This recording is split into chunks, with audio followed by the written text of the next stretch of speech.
Hey, and welcome back to Millennial Hacks. So I have some very exciting news today. We're going to be doing an unboxing on the Chase Sapphire card.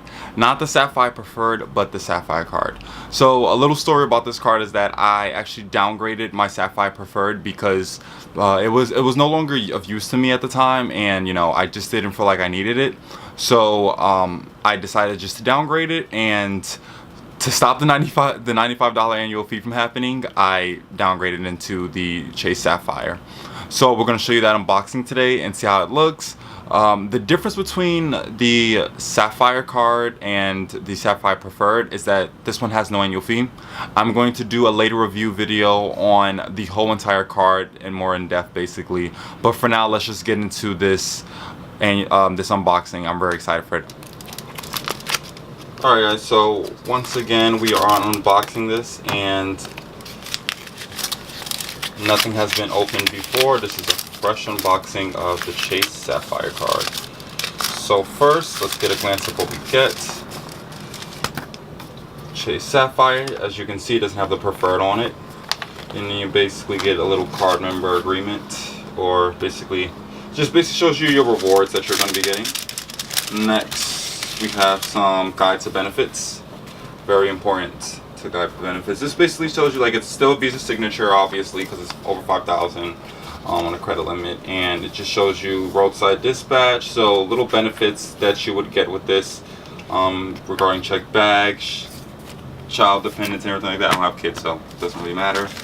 But now this card right here is to return your old Chase Sapphire card, because obviously it's metal card, so you can't shred it, so you need to definitely get rid of it. So this is the shipping return thing that they send you.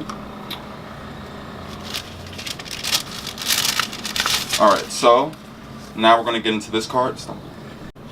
Alright, and now here we go with the card. So as you can see, very nice looking card. I mean, you really can't tell the difference if someone was holding it.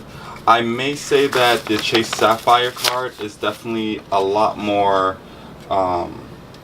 it's a lot more shinier, especially more flimsy than the Chase Sapphire Preferred. So let's just do a side-by-side comparison of the two.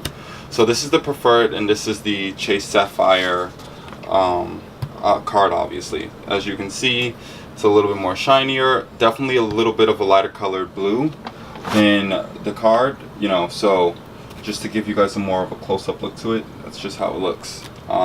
It's pretty cool. One fun fact I just found out was that they sent me this in a Chase Freedom Unlimited packaging. So as you can see here, it says Chase Freedom Unlimited, and this is a Sapphire card, which is very funny. So I guess Chase was in a rush when they sent this out to me.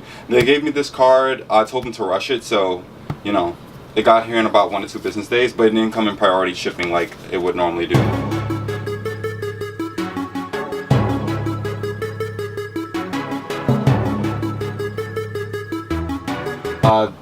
This is basically the card. I mean, it's pretty nice. We're going to go more into details about what it offers compared to the Preferred. So check out that next video next. That's what's coming up. Alright, so that is the unboxing of the Chase Sapphire. My question to you is, would you ever downgrade to this card? And if so, why? Not only that, definitely subscribe if you found this interesting at all. We have a review coming up. And also, give this video a like. I will see you next time.